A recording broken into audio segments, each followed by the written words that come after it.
이제 본격적인 무더위가 시작된 것 같습니다. 하지만 전 세계에서 에어컨 보급률이 제일 높은 나라가 우리나라입니다.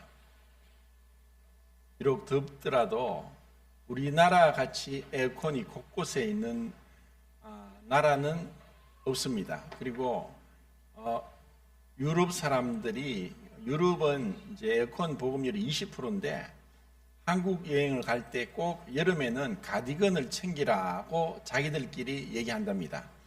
왜냐하면은 지하철을 타든가 관공서에 가면 너무 추워서 가디건을 입지 않으면 안 된다 할 정도로, 그래서 우리는 이런 무더위 속에서 또 하나님이 또 은혜를 주셔서 시원한 여름을 보낼 수 있다. 또 밤에도 에어컨을 틀어서 더위 때문에 잠 못 자는 일이 없도록 또 하나님이 우리를 축복하신 것 같습니다. 그런 가운데 또 오늘 하나님 말씀으로 위로가 되는 시간이 되길 바랍니다. 요한복음 17장 13절입니다. 17장 13절 한 목소리를 읽겠습니다. 17장 13절 시작.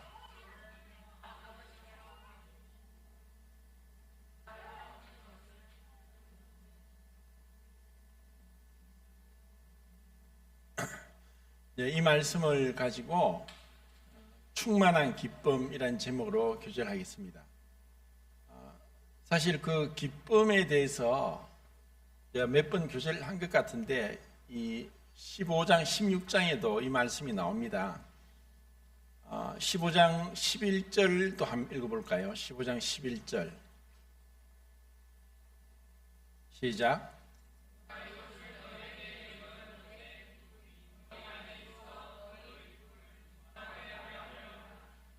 16장 24절 시작.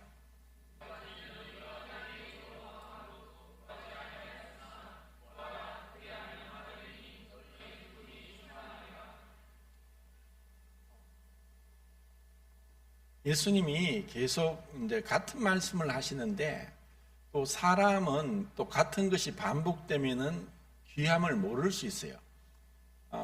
그 앞에서 제가 기쁨에 대해서만 교제를 하지 않고 다른 것과 같이 함께 한 것 같은데 오늘은 딱 13절 한 절만 가지고 충만한 기쁨이란 그 주제로 교제를 하겠습니다. 그리고 이제 그렇게 생각해서 그런지 오늘 예배 시간에 드린 찬송가 중에서 32장, 85장, 또 171장, 또 그 482장, 또 이런 몇 장 부르는 게 거의 한 5, 6곡에서 기쁨이 계속 나왔어요. 우리가 얼마나 이렇게 무딘가 하면은 저는 이제 휴대폰에 몇 년 전인가 지진이 일어나서 그걸로 인해서 모든 국민에게 스마트폰으로 재난 경고 문자 보내는 서비스를 하게 됐거든요. 그러니까 그때 이제 그 재난 문자 서비스가 이제 오는 걸 보면서 어느 지역에 지진 진도 몇이 일어났구나 하는 걸 알게 됐어요. 근데 그것을 계속 수시로 이 전화 문자가 뜨니까 저희 자매는 이제 이거를 설정해서 끊어버린 거예요. 그러니까 전혀 이걸 받지 않아요. 근데 이제 저는 이제 혹시나 싶어서 이게 끄지 않고 켜두고 있는데 이게 너무 자주 오니까 이제는 무뎌져 버렸어요. 얼마나 이제 위험한가, 또 위험을 알리는데 우리 사람이란 그런 것 같아요. 이게 냄새 맡는 것도 역치 현상이 있어서 냄새가 어느 정도 처음에는 지독한데 지나면 그것에 묻어져서 냄새를 모르게 되는 이제 그런 것처럼 주님이 이제 계속 말씀을 하시는데 이게 반복되다 보면은 이게 얼마나 중요한지 모를 수 있다는 거예요. 그리고 또 요한일서에도 보면 1장 4절에도 이것을 기록하면 너희 기쁨이 충만케 하려 함이라. 계속 반복해서 이렇게 말씀하시는데 그 기쁨에 대해서 이제 생각이 됐습니다. 그러면 이 세상은 정말 기쁨이 있는 세상인가? 예수님이 이 땅에 오셔서 공생애를 사역을 하실 때 웃으신 적이 있느냐? 한 번도 없어요. 웃으셨다는 말씀 한 구절도 없고 기뻐하셨다는 구절이 있어요. 성령으로 기뻐하사. 그런데 그 상황도 보면 마태복음에서 전혀 기뻐할 상황이 아니에요. 사람들이 완악하게 대적하고 믿지 않고 또 예수님을 시험하기 위해서 또 여러 가지 이제 공경에 빠뜨리기 위해서 그러고 한 가운데서 주님은 오히려 기뻐하시는 거예요.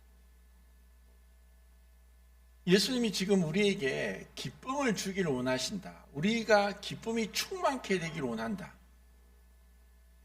실제로 세상에는 기쁨도 없고 어떻게 보면은 이 온 세상은 악한 자에게 처해서 거짓이 난무합니다. 악인이 횡행합니다. 악인 투성인 것 같아요. 악인이 더 승승장구하는 것 같고 믿는 사람들은 정말 그 어려움을 당하는 것 같아요. 그리고 2000년 교회사를 한 번씩 이렇게 보면은 왜 그렇게 많은 믿는 사람들이 순교를 당했는지 정말 비참할 정도예요. 아니 이렇게까지 비참하게 이 인생을 마치는데 그리고 이런 말씀을 제자들에게 하시고 또 믿는 우리 모두에게 하셨는데 정작 이 말씀을 이 기도를 하시고 나서 얼마 있지 않아서 그 제자들은 사도 요한 외에는 다 순교당해 죽습니다. 사도 요한도 도미티안 황제 때 펄펄 끓는 기름 가마솥에 던져져서 죽이려고 했어요. 그런데 하나님이 마치 다니엘을 사자굴에서 살리고 다니엘 세 친구들을 그 불 속에서 살려주신 것 같은 기적으로 사도 요한을 살려주셨어요. 왜냐하면 하나님의 목적이 있으니까 하나님께서 사도 요한에게 공관복음서 마태마가 누가에서 기록하지 못한 것을 요한복음에서 기록하게 하시고 요한서신서 1, 2, 3서를 통해서 우리에게 또 하실 말씀이 계셨고 또 요한계시록을 통해서 미래에 일어날 그 예언에 대해서 말씀을 기록해야 될 그런 사명이 있었기 때문에 사람들이 죽인다고 할지라도 하나님의 그 뜻과 보호하신 가운데 사도 요한은 죽지 않고 그래서 90 넘어까지 살았다라고 이제 전해져 오는 거예요. 그러니까 하나님께서 그 계획 가운데 모든 계획 가운데 있다는 것. 우리가 그런 하나님의 그 지난주 말씀드린 것처럼 작정하신 뜻 안에서 우리는 무엇도 바꿀 수 없어요. 왜냐하면 그분은 그 하나님의 작정하신 뜻이 결코 불의하지 않다. 그리고 어떤 인간도 어떤 피조물도 어떤 천사나 마귀도 하나님 왜 이렇습니까 하고 항변할 수가 없어요. 그리고 하나님의 본성이 위배되게 하나님의 그 절대적인 권능으로 그런 부당하다고 할 어떠한 것도 만들지 않고 그렇게 이 세상을 다스리지 않기 때문에 우리는 그분의 그 작정하신 뜻은 선하다, 온전하다는 것을 우리는 알 수가 있다는 거죠. 자, 그러면은 우리가 이런 기쁨을 얻기 위해서 어떻게 하나님 앞에서 기쁨을 얻을 수 있는가? 이제 구약의 한 사람과 신약의 한 사람을 통해서 정말 기뻐할 수도 없는 상황 가운데 기뻐하고 있다. 그러면 그 기쁨을 어떻게 얻었는가? 그리고 예수님이 우리에게 충만한 기쁨을 주시기를 기도하셨고 그러기를 원하셨던 그 삶이 그럼 우리에게 어떻게 적용되고 또 실천될 수 있는가 하는 것을 보겠습니다. 자, 시편 16편입니다.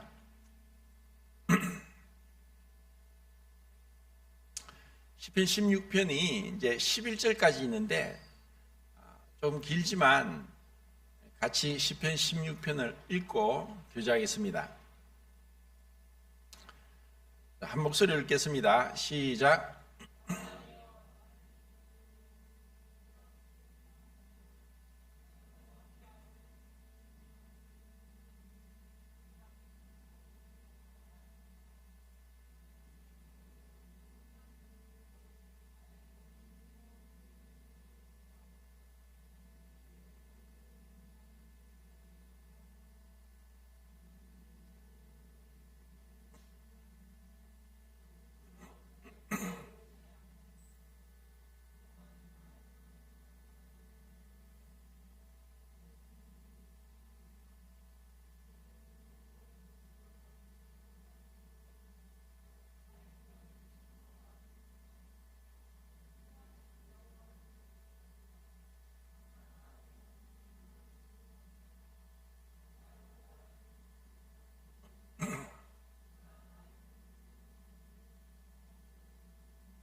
예, 이거는 다윗의 시편인데 그 제목이 다윗의 믹담이라고 나옵니다. 그래서 믹담이라고 그렇게 기록한 것은 믹담이 히브리어의 뜻이 정확하게 잘 모르기 때문에 번역을 못한 것도 있고, 그리고 또 누군가는 이것이 이제 비밀이다 뭐 이렇게도 얘기를 하는데,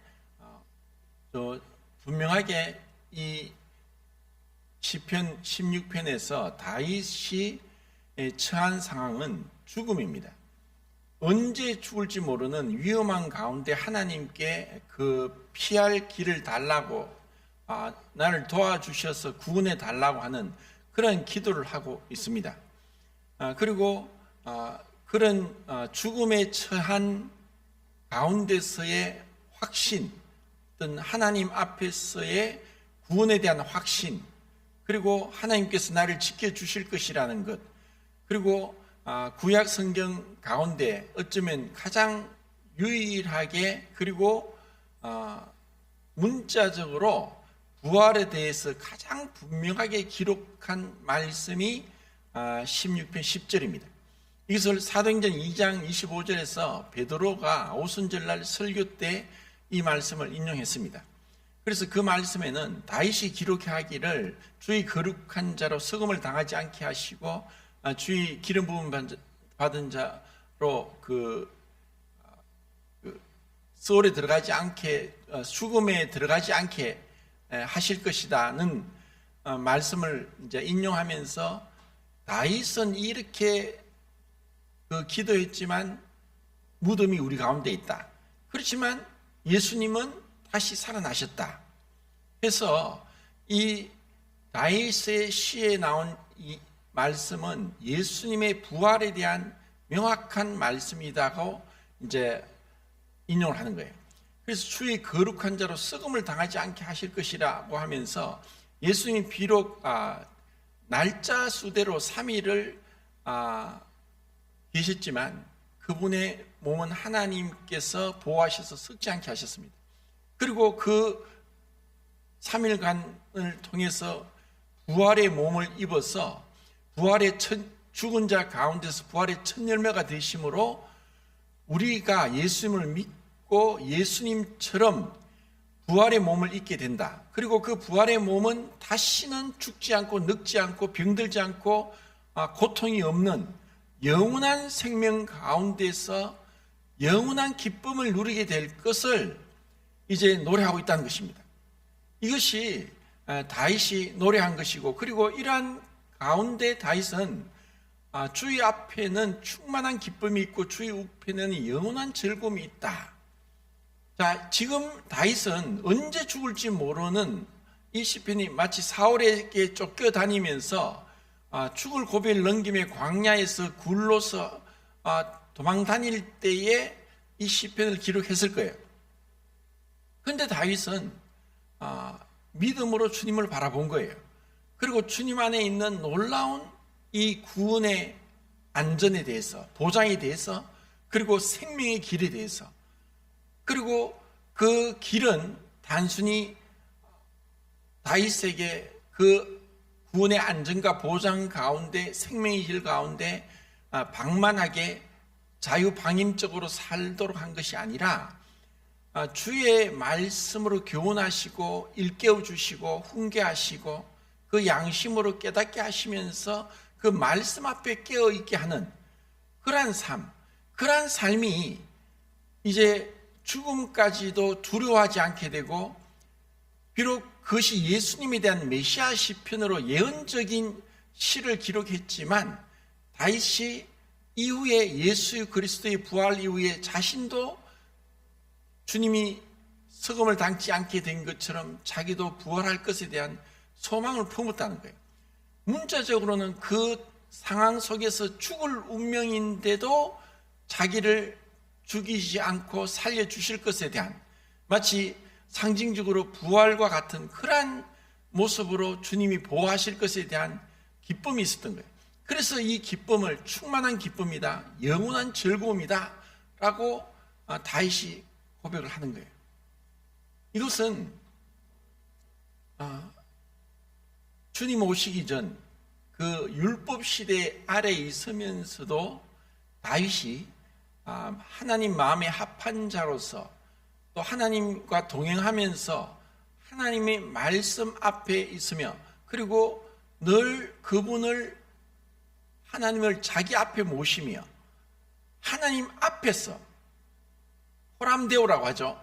하나님 앞에 있음으로 인해서 누리게 되는 축복입니다. 구약 시대 때도 이러한 믿음으로 이러한 기쁨을 누렸다면 지금 우리는 은혜 시대에 있고 성령의 시대에 있고 교회 시대입니다. 그러면 우리는 얼마나 기뻐하는가? 내가 정말 이 기쁨 가운데 있느냐? 오늘 또 종만 형제가 또 찬양 인도하면서 스바냐스 3장 17절에 너의 하나님이 너희 가운데 계신다. 그분은 전능하신 분이다. 그분이 너를 인해 기쁨을 이기지 못하게 하신다. 우리를 인해 기뻐하고 그 사랑으로 인해서 기쁨을 이기지 못하게 하시고 우리를 즐거이 사랑하신다. 마치 우리가 자녀가 낳았을 때 그 자녀가 너무 예뻐서 어찌할 줄 모르는 것 같이 주님은 우리를 인하여서 그 기쁨을 이기지 못하게 하시고 우리를 인하여 기뻐하시고 그리고 그분이 전능하신 분이 우리 가운데 계시니 우리에게 이런 기쁨이 충만케 하시는 분인 거예요. 이것은 믿는 자에게 임하는 축복입니다. 이것은 모든 상황을 초월합니다. 다윗이 죽음 앞에서도 그 두려움, 그 위급함, 그리고 언제 죽을지 모르는 그 다급함 속에서도 다윗은 이렇게 기쁨이 충만하다고 노래하는 것입니다. 이것을 우리가 우리 삶 속에서 그렇게 누리고 있느냐?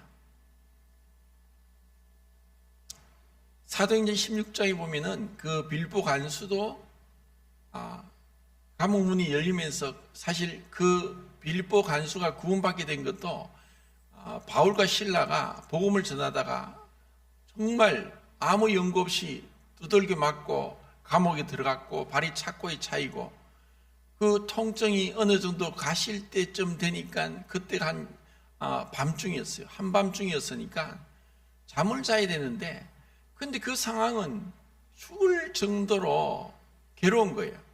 아니 이게 무슨 짓이냐. 복음을 전하다가 이게 죄를 짓다가 그런 것도 아니고 복음을 전하다가 붙잡혀 와서 두들겨 맞고 발이 책고에 차이고 지하 감옥에 갇혀서 이게 무슨 짓이냐. 원망, 불평, 한탄 그런 게 없이 그들이 한밤중에 어느 정도 통증이 가라앉았을 때인지 아니면 여전히 통증이 있음에도 불구하고인지 그들이 찬송을 했어요. 찬송을 하니까 하나님의 능력이 임하여 지진이 나면서 옥문이 열리고 착고가 풀렸어요.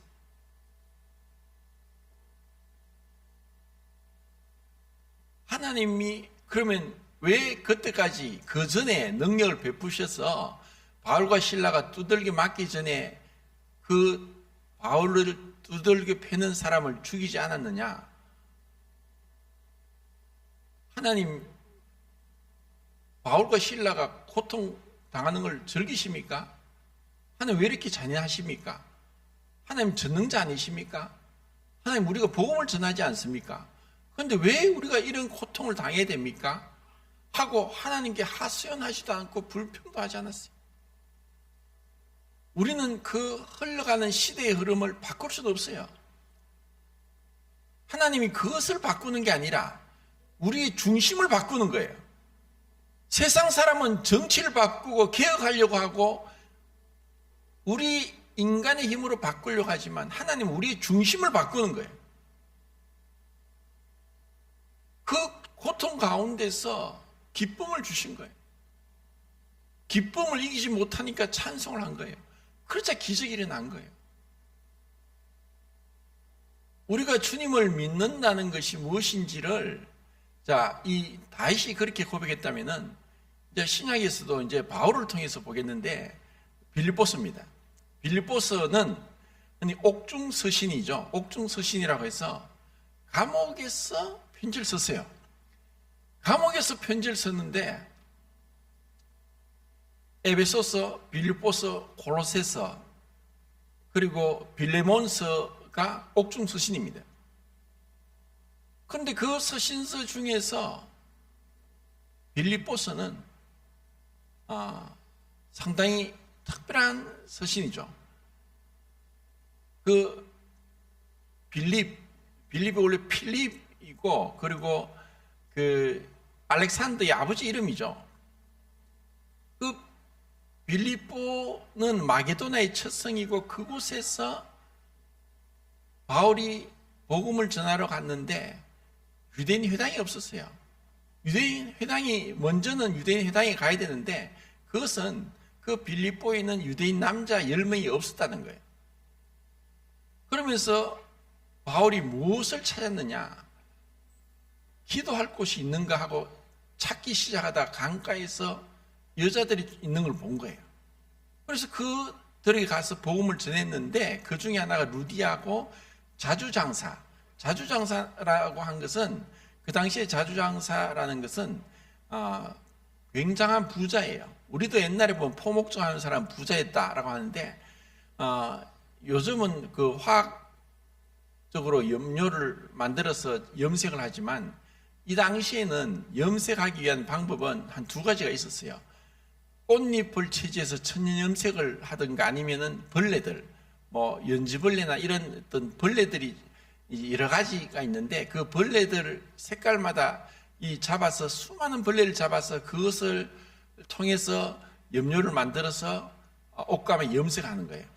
그리고 그런 것들이 시간도 많이 걸리고 또 방법도 좀 어렵고 해서 돈이 없는 사람은 그건 사지도 못해요. 그래서 돈 있는 사람 상대로 그런 걸 팔다 보니까 부가가치가 높아서 돈을 많이 번 거예요.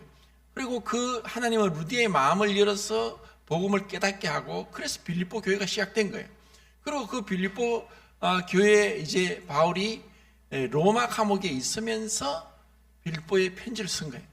자, 3장 1절 보겠습니다. 빌립보서 3장 1절.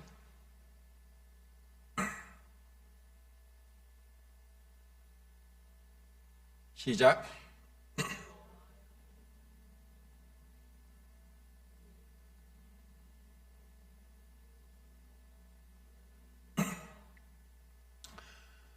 바울이 이렇게 이제 기뻐하라라고 하는데 참 우스운 상황입니다. 왜냐하면은 자기는 지금 어디 있습니까? 감옥에 있어요. 감옥에 있으면서 빌립보 성도들에게 기뻐하라는 거예요. 얼마나 웃깁니까? 아니, 기뻐할 수 있습니까? 다윗도 마찬가지로 바울도 사실 기뻐할 수 없는 상황이에요. 하나님이 그러면 지금 예수님께서 오셨을 때도 이스라엘은 로마의 식민지였어요. 그럼 예수님이 힘이 없어서 로마의 식민지 그대로 뒀습니까? 빌라도에게 붙잡혀서 뭐라고 하셨습니까? 내 나라는 이 땅에 속한 것이 아니다. 만약에 내 나라가 이 땅에 속했으면 12영 더 되는 천사들을 불러서 너희들 다 진멸했다.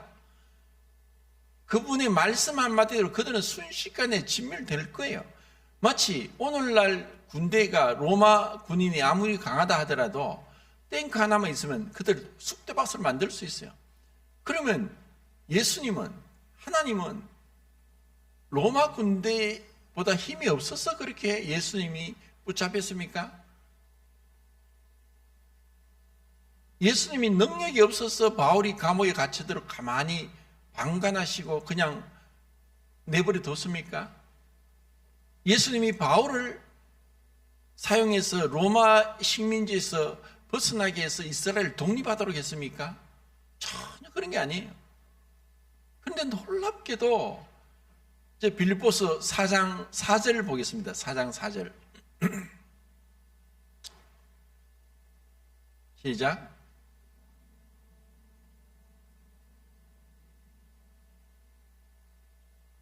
지금 바울이 우리에게 가르쳐 주는 것은 모든 상황을 초월하는 거예요. 그리고 그 밑에 보면 빈곤에 처할 줄도 알고 궁핍에 처할 줄도 알고 풍부에 처할 줄도 알고 배부름과 배고픔과 풍부와 빈곤에 처할 일체의 비결을 배웠노라.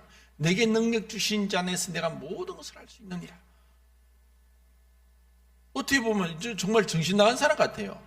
아니 자기는 감옥에 있으면서 기뻐하라 그랬고 나는 모든 것을 할 수 있다 그랬고 또 모든 환경에서 나는 일체의 비결을 배웠다. 착각이 아니라 정말 하나님이 원하시는 것은 그 전능자 앞에서 행함. 다윗이 내가 여호와를 내 앞에 모심이여 그가 내 앞에 계심으로 그분이 말씀이 나를 날마다 교훈하고 그 양심이 나를 일깨워서 그분 앞에서 행하게 하시는 거예요. 그리고 그분의 능력 가운데서 내가 보호받고 있다. 비록 언제 죽을지 모르지만 나는 보호받고 있다. 그리고 그 주님 앞에는 충만한 기쁨이 있고 영원한 즐거움이 있다 하고 고백한 것처럼 바울도 동일하게 내가 말한다. 기뻐해라. 기뻐해라. 자, 그 앞에서 2절 3절에 유디와 순두개를 명한다. 주 안에서 같은 마음을 품어라. 왜 하필 또 유디와 순두개라는 두 자매의 얘기를 합니까? 그 두 자매가 뭘 합니까? 다투고 있어요. 자, 유디와 순두개가 그렇듯이 어떻게 보면은 하나님이 그렇게 만드셔서 그렇죠. 여자들은 세밀합니다. 그리고 굉장히 예민합니다. 감정적입니다. 그리고 어떠한 부분에서 특별하게 어떤 애착이 많습니다. 그것 때문에 의견 대립이 될 수 있고 감정적으로 남자들은 아무렇지 않게 지나갈 수 있는 그런 부분들도 여자들은 그것이 걸려가지고 다툴 수 있어요. 그래서 이때나 지금이나 어쩔 수 없어요. 그렇지만 왜 다투느냐? 같은 마음을 품어라. 그리고 기뻐하라. 그러니까 우리의 기쁨을 저해하는 것은 다툼인 거예요. 그리고 현실에 보고 현실로 인간적인 방법으로 이것을 해결하려고 하는 거예요. 바울은 이것을 인간적인 방법으로 해결하려고 전혀 그러지 않았어요. 그렇지만 그 마음 중심에는 이 복음을 향한 열정이 있었고 누구도 그걸 끄지 못했고 또 그 감옥에 갇혀 있음에도 불구하고 에베소서, 빌립보서, 골로새서, 빌레몬서 같은 그리고 오네시모 같은 사람을 제수를에게 복음을 전했고 또 4장 또 하반절에 보면은 가이사 사람들에게 복음을 전해서 그 갇혀있는 중에서도 로마 군인들에게 복음이 전해졌고 그들이 구원받게 되는 거예요. 바울은 그 모든 상황을 하나님의 뜻으로 인정했어요. 하나님의 뜻 가운데서 하나님이 원하신 것은 어떤 외부적인 환경을 바꾸는 것이 아니라 그 안에 있는 자신 안에서의 이 문제를 해결하려고 했던 거예요. 그리고 마음을 같이 하는 거예요. 그리고 우리가 앞에서 요한복음 15장과 16장에 읽었는데 그 15장 9절에서 12절, 16장 20절에 24절 전반적인 그 내용 보면은 다만 15장 11절과 16장 24절에만 읽었는데 그건 기쁨이 충만케 하려 함이라 했지만 그 기쁨이 어디서 오느냐? 계명을 지키는 것, 순종하는 것, 그리고 사랑하는 것, 그리고 기도함으로써 기도가 응답되는 것을 통해서 기쁨이 온다는 거예요. 기쁨이 어디서 옵니까? 말씀에 순종하는 거예요. 그 순종은 그분의 어떤 뜻을 우리가 우리 임의대로 인간적인 방법으로 하는 게 바꾸는 게 아닌 거예요. 내 자신을 바꾸는 거예요. 내 안에 기쁨이 넘치게 하는 거예요. 그것이 충만인 거예요. 갈라디아서 5장 22절에 성령의 열매는 사랑과 희락이 뭡니까? 기쁨인 거예요. 그것은 성령의 열매입니다. 성령의 에베소서 5장 19절에 18절에 성령의 충만을 받으라. 그러면 시와 찬미와 신령한 노래로 서로 화답하고 주님의 그 성령이 충만할 때 우리는 환경을 초월할 수 있습니다. 문제를 초월할 수 있습니다. 내 자신의 인간적인 연약함과 한계를 초월할 수 있습니다. 그리고 주님이 우리를 향해서 그분이 내가 너를 인하여 기쁨을 이기지 못하겠다. 그 주님의 사랑 안에 녹아들 수 있어요. 그리고 그 사랑 안에 녹아들 때 우리는 변화되는 거예요. 그때 우리에게 기쁨이 오고 온유가 오고 다른 사람에게 이 주님의 사랑이, 기쁨이, 온유가 흘러 넘치도록 우리 자신이 쓰임을 받을 수 있다는 거예요. 자, 우리의 신앙의 목적은 무엇입니까? 주님을 말씀 앞에서 그분의 말씀대로 우리가 빚어져 가는 거예요. 우리 안에 새 사람, 주님이 허락한 이 그리스도의 형상, 그 형상이 나를 통해 나타나는 거예요.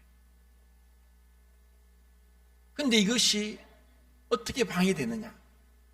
유디와 순두개처럼 사소한 것으로 어떻게 보면은, 그러면서 주님이 또 말씀합니다. 너희 관용을 모든 사람이 알게 하라. 그게 몇 절이죠? 주께서 가까우시니라.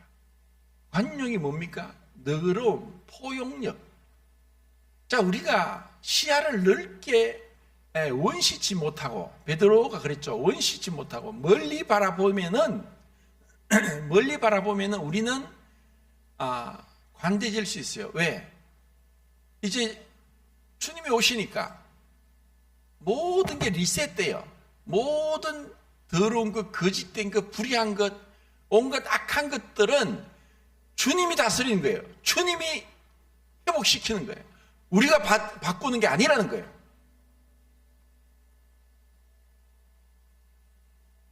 즐거워하는 자들과 함께 즐거워하고 우는 자들과 함께 울라. 자, 시편 16편의 몇 절에 보면은 나의 모든 기쁨이 성도에게 있으며. 자, 빌립보서 4장 1절, 2절 읽겠습니다. 1절, 2절. 시작.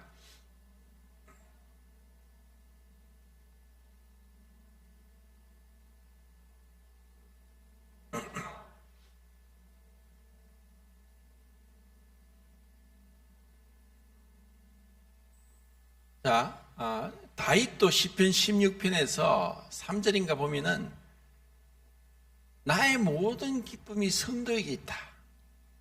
정말 우리가 천국에 가는 것, 천국은 어떤 곳이냐? 성도, 거룩한 몸, 한 지체, 연합, 친밀한 교제. 죄는 오로지 나밖에 모르는 거예요. 내 생각, 내 판단, 내 어떤 결정이 우선시 되니까 분리가 일어나고 다툼이 일어나요. 유디와 순두개가 어떻게 보면은 자기 입장에서 자기 감정, 자기의 판단, 자기의 어떤 그 사소한 어떤 그 감정의 어떤 상처, 이게 중요하다 보니까 다투는 거예요. 우리가 시야를 넓게 열면은 누구냐? 성도는 나의 기쁨이에요. 면류관이에요. 나의 영광이에요. 주님이 우리를 유대인이나 헬라이나 종이나 자유자나 다 한 성령으로 세례를 받아 한 몸이 되게 하셨고 다 한 성령을 마시게 하셨다. 고린도서 10장 13절에 있는 말씀처럼 구원은 내가 죄로 인해서 하나님과 분리되고 다른 사람과 분리되었다가 이제 예수 그리스도로 인해서 그리스도와 한 몸이 되고 또 나와 같이 구원받은 성도들과 한 몸이 된 거예요. 이게 구원이에요. 우리가 교회를 떠나서는 성도의 삶을 살 수 없어요. 교회가 우리가 지금 수가 얼마 안 되지만 우리가 보는 걸로 판단하면 안 돼요.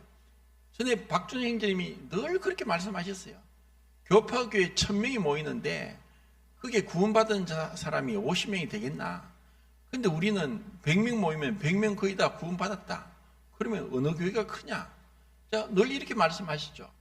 사람이 보는 관점과 하나님 보는 관점은 다른 거예요.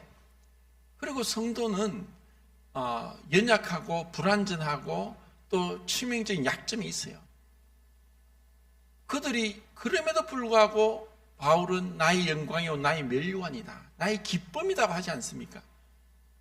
그래서 정말 성도를 결국 이러한 바울이 빌립보 교회에 향해서 너희가 한두 번 나의 설 것을 채웠다. 다른 교회는 그러지 않았다.